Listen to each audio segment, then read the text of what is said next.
Well, today you're going to look at the Avidyne R9 avionics system in the Cirrus and to see how to program it properly and what you can get out of the system and how to use it to best effect. Hope you enjoy the automated aircraft and enjoy your flying. Alright, so now that the avionics are up, Paul, what we're going to do is get you to select a couple of different views using these line select keys, they're called, down along the bottom here. Sure. So if you could just note that there's a couple of different tabs on this PFD view here and change to the synthetic vision for me. Good, you're just using those little rocker keys there. Now what if you check system? You go to system view on that and go audio tab.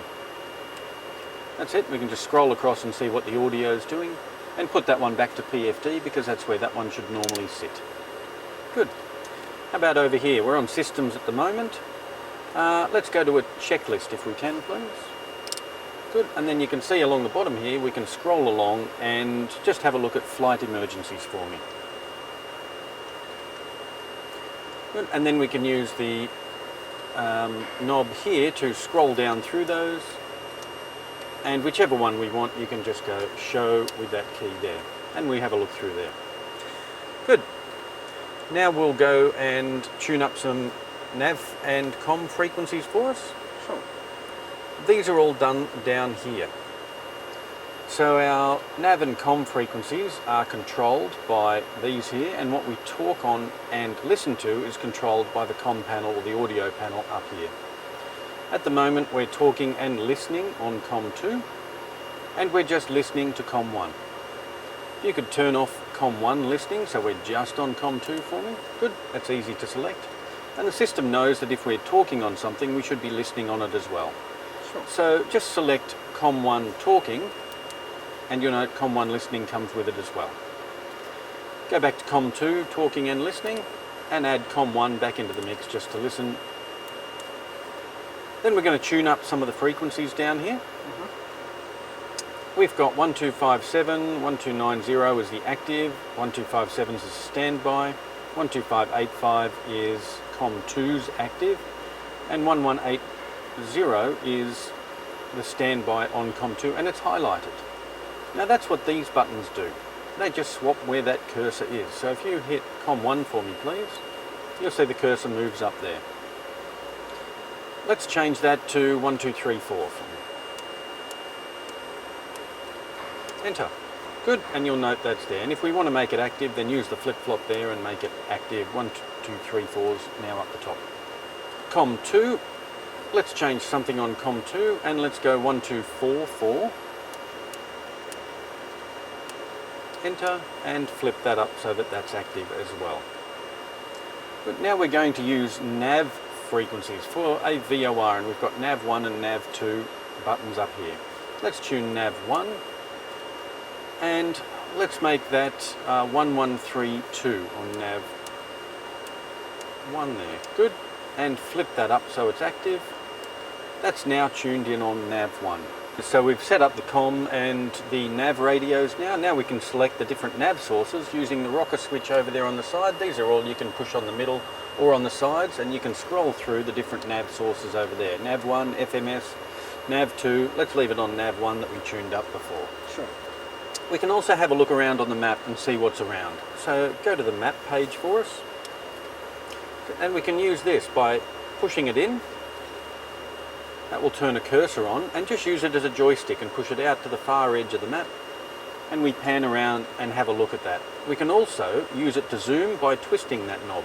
So zoom in and out for me. That's it. So we can have a good look around and see what's there. We can use more functionality there later on.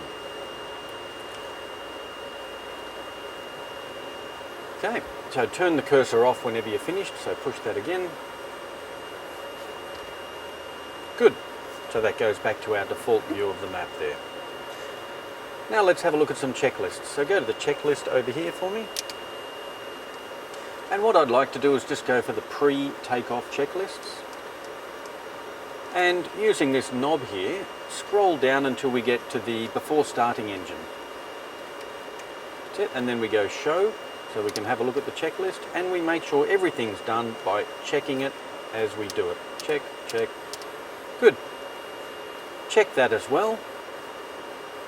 It already is, and checklist completed will show up, and then we can go to next checklist, and we're ready to start the engine.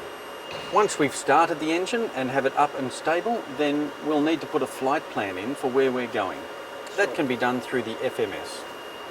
Now the FMS button, good, and there's nothing there at the moment, so we just simply need to type YCDR, enter. Let's go to Caboolture, YCAB, and Kingaroy, YKRY. And you notice there's two of them. There's a waypoint and the airport. Well, we'll just use the airport. That's all we need to do. And then we'll go to Gympie, YGYM, and back here to Caloundra.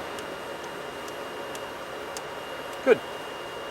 So we have a basic flight plan in. Now we can amend that or activate it or do whatever we like. Let's activate it first by using this key up here, activate flight plan.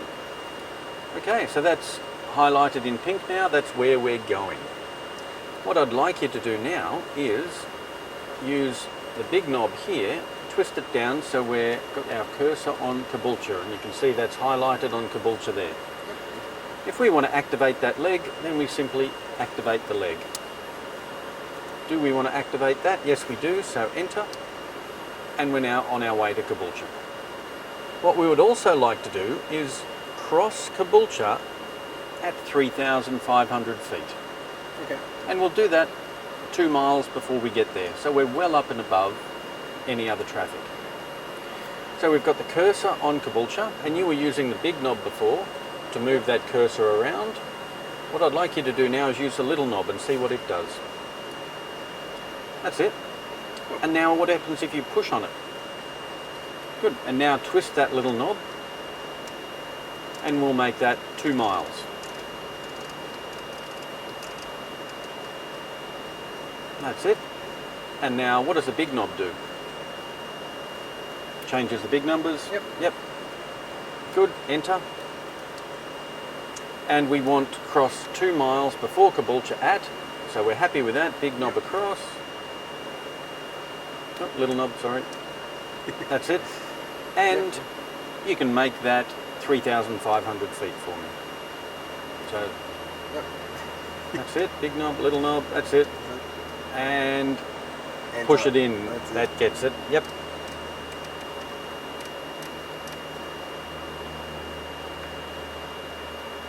Done. So we now have that constraint in there, and we also have a button here where we can delete that constraint if we need to. Now, if we're doing a long day and we want to add a few more flight plans in there, we can do that. Yep. So let's go over to routes over here. Good. And we'll see we've got the current route up there. Let's put another one in. Let's go new. Give it a name. Start typing. Paul. Enter that. Oh, good. And now YCDR. So this time we'll go Caloundra, enter that. And we'll go to Sunshine Coast, YBSU. And then up to Maryborough, YMYB.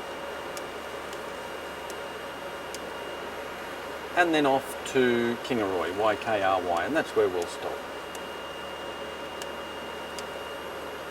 And the airport. Good. Now, let's activate that one and see what happens. Yes, we want to activate Paul. And it's now dropped us. See, it's come straight back to this tab over here as a default. We're now on that new route. Nice. What I would like you to do now is with the big knob scroll down, and I would like you to activate the Sunshine Coast to Maryborough leg. So big knob down until it's on the Maryborough, and go activate leg. Activate Maryborough, yes. There we go. Now when we want to come home, we want to do the opposite. So go back to our routes for me. Good. And we've got Paul highlighted there. So we want to invert that now because we want to come home. So we're now from Kingaroy back to Maryborough, Sunshine Coast, Caloundra. So that's inverted. Let's activate that one. Yep, enter that, activated. Good, and we're now on our way back home. Okay, now in between Maryborough and the Sunshine Coast, if we want to go over our friend's place or somewhere like Lake Catharaba or somewhere like that, then we can add in a user waypoint. You simply come across to the user waypoints screen over here and go new. And we won't go through the whole process, but you can basically give it a name of whatever you like, scroll through it, and we'll just leave that one in. Oh, you can type Paul. Go on. We'll pretend that's your place. It will pick up the current lat long, which we'll just use that for the moment. Yep. Otherwise, you can scroll through and type that, and you can go confirm. User waypoint Paul is now in there. So go back to our flight plan, please. And put the cursor between Maryborough and Sunshine Coast. That's it. And put Paul in there.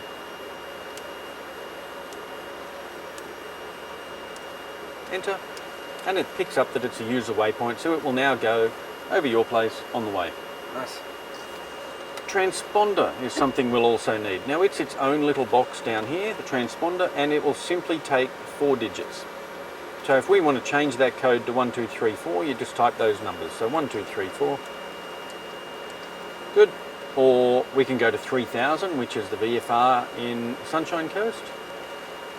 Or we can just go back to VFR, which has its own little key here, and will put us back to a 1200 VFR score there. You can also change the modes here as you need. Now we're going to start to get ready to fly and get this set up with all our bugs. We have heading and altitude bugs up there, and they're controlled from down here. So firstly, we have our heading select bug here and our altitude select bug there. We were going to, climb to 3,500 initially, so you simply twist that and watch up here and make that 3,500. That's our target altitude. You can also twist this around, and we're looking for the little pink heading bug here, so just give that a twist either way. That's our heading bug. You can set that onto whatever heading you like. You also get a readout down here. Or to put it straight ahead, you can sync it, and it says down here push sync, so just push on it and that should go straight ahead for us. Good. So we always move our bugs before we move our aeroplane. We know where we want it to go, so we program it properly and then we fly to those bugs. We can also set an indicated airspeed and a vertical speed bug. These are more for the autopilot functions, but they're indicated at the top of the airspeed tape and the top of the vertical speed tape, and done by these knobs here near the autopilot knobs. Indicated airspeed, so dial up 120 knots for that one. That's good. And bring it back to 110 again, because that's a decent figure for a cruise climb. And the vertical speed, dial it up to negative 500 feet a minute, because that's a good descent. So that's all set ready for when we want to use it. The next line we'll look at up there, is now that we're starting to set up the autopilot, is the very top of the PFD, what some people call the scoreboard. And that just says AP ready at the moment. So it's just autopilot ready. Now we can put any mode of autopilot in there that we like. For example, you can push the heading bug down here, the heading button down there, and you'll see that heading mode has now become enunciated. But we're only in pitch mode, and we've got green and we've got blue. The green means that that's our active mode on that autopilot, and the blue means it's armed, ready to go. So it's telling us it's going to follow that heading, and it's going to keep this pitch attitude until it gets to our selected altitude, and then it will arm the altitude mode and stay level. We can also climb, which is what we've set it up for, in indicated airspeed mode, which is much better. So press IAS there, and that's now done the same. Indicated airspeed is now active. It's going to target 110 knots until we get to 3,500, and then it will level out.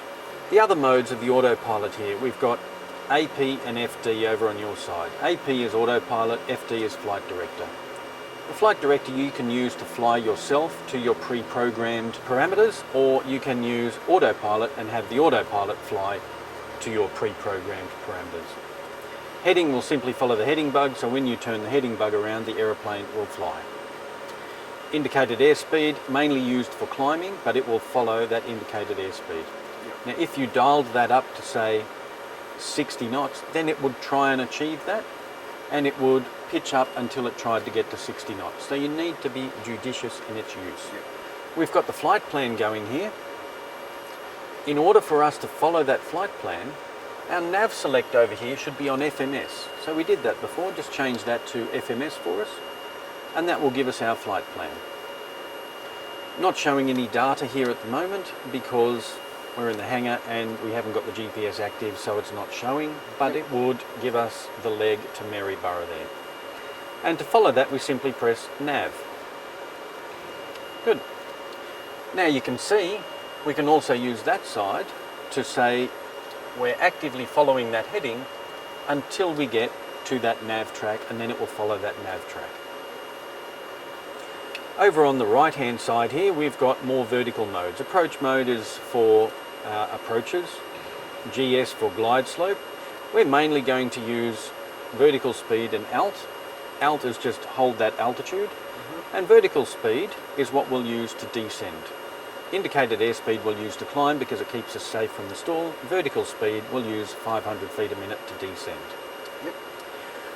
The last couple in the middle here, there's VNAV, and that's what we'll use to set up those constraints. If we wanted to cross Caboolture at 3,500, then we would use VNAV to do it.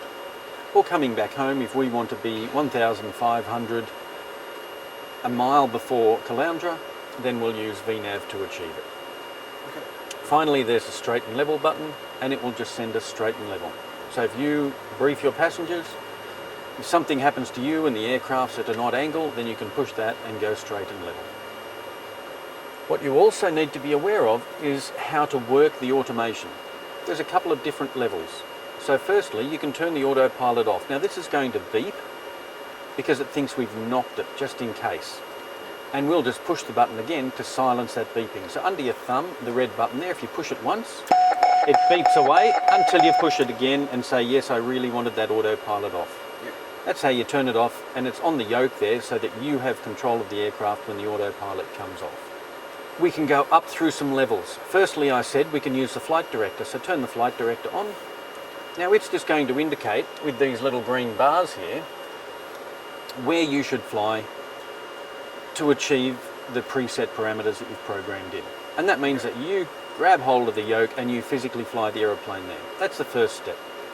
The next step up is heading and indicated airspeed mode. And you can see we're sort of advancing along here. So just press heading and indicated airspeed. That's going to follow our current heading, and it's going to target that indicated airspeed. We still need to manipulate the throttle bar. Finally, we need to make sure they're set before we press those. So for example, if the heading bug was all the way around to the side and you pressed heading, she would turn straight to the side. So always press and sync before you press heading. We can use that, that's fairly simple, and we can steer the aircraft by using the heading mode, and we will also then be able to upgrade to nav mode, so go up to nav mode, and that will now follow our flight plan so long as FMS is selected over there. The Alt and VS we can use as well. Basic mode is like heading, we can use VS to descend us, or we can use VS and Alt at the same time, so push those two, and that will descend us at 500 feet a minute until we hit our target altitude. Up in the cruise, we're going to need to do normal aeroplane things and lean the mixture somehow. This one uses lean assist, and we'll find that on our systems page where all the engine info is. So go to our systems page, and you'll note there's a lean assist function over here. You can start that lean assist, and it's not going to work here in the hangar, we'll do this in the air, but we will bring back the mixture until we see temperature rises here, and it will clue us in what we need to do.